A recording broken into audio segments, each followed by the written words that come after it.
Bom dia, hoje é dia 7 de janeiro e vamos para o nosso devocional da manhã.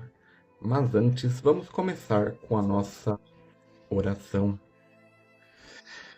Jesus, Pai querido, que o Senhor esteja presente do começo ao fim dessa leitura.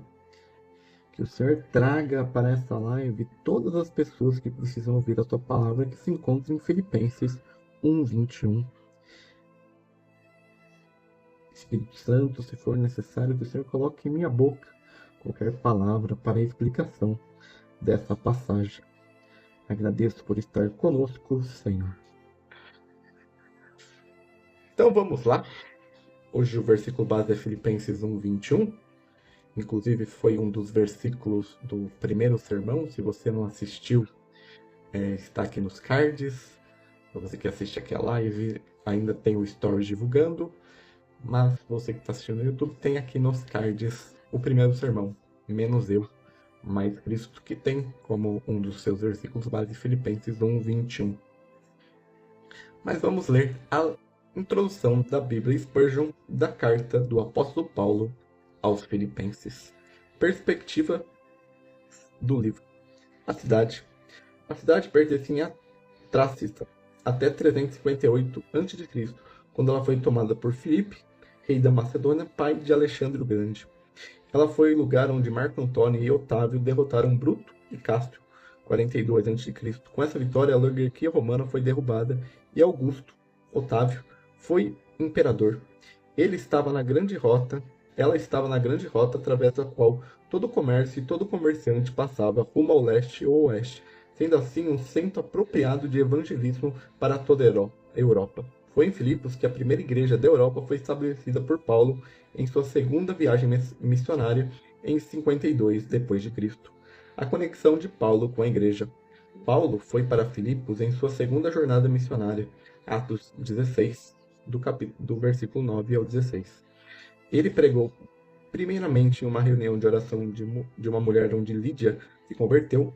Ela deu uma casa a ele enquanto ele continuava sua obra na cidade. Após algum tempo surgiu uma grande oposição a Paulo e ele e Silas foram empancatados e postos na prisão. Mas através da oração eles foram libertos por um terremoto que também resultou na conversão do carcereiro. Atos capítulo 16.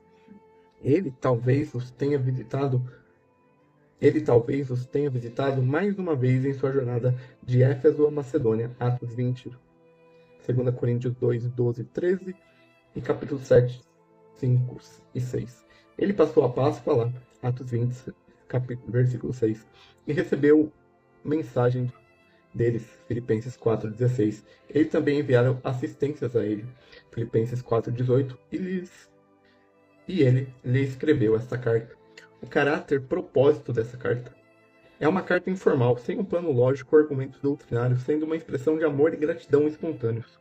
É uma apresentação de verdade essenciais do Evangelho, feita de maneira carinhosa e comovente por um irmão e amigo amado, em termos de uma conversa amistosa.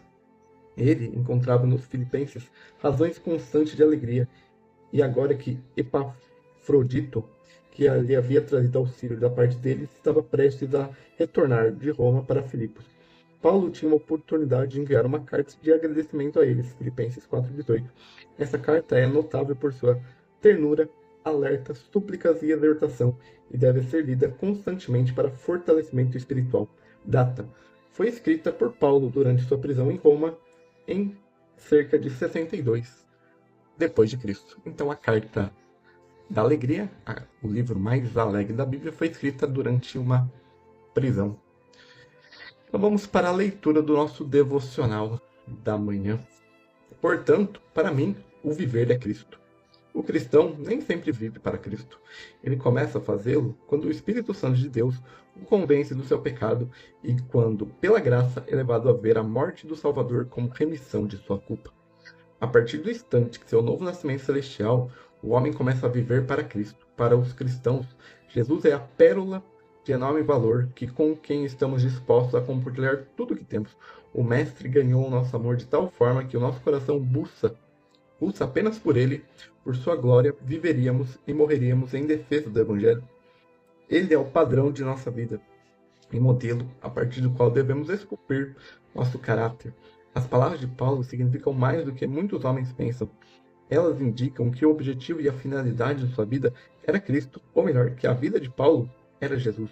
Nas palavras de um santo da antiguidade, ele comia, bebia e dormia a vida eterna. Jesus era sua respiração, a alma de sua alma, o coração de seu coração, a vida de sua vida. Como um cristão professo, você pode dizer que vive dessa maneira? Pode falar honestamente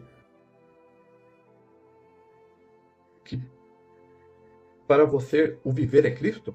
Seus negócios, você está realizando por Cristo? Não são feitos por engrandecimento pessoal ou por vantagem familiar? Você pergunta, esta é a razão principal? Para um cristão é. Ele protesta viver para Cristo, como pode viver por outro objeto sem cometer adultério espiritual. Há muitos que vivem esse princípio de alguma maneira, mas quem pode ousar dizer que viveu totalmente para Cristo como o apóstolo fez? No entanto, isso por si só é a verdadeira vida de um cristão. Sua origem, seu sustento, seu jeito de ser, seu fim, tudo reunido em um nome, Jesus Cristo.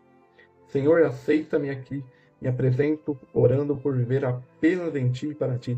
Deixe-me ser como o novilho que se coloca entre o arado e o altar, para trabalhar ou para ser sacrificado, e permita que meu lema seja pronto para qualquer um deles. Então, que essa seja a nossa oração nesse dia, nesse 7 de janeiro. E mais tarde, às 8 horas, lá na Rede Vizinha, eu volto com o nosso devocional da noite. Então, tchau, tchau. Uma boa quarta-feira e até aqui amanhã e às 8 no nosso devocional da noite. Tchau, tchau.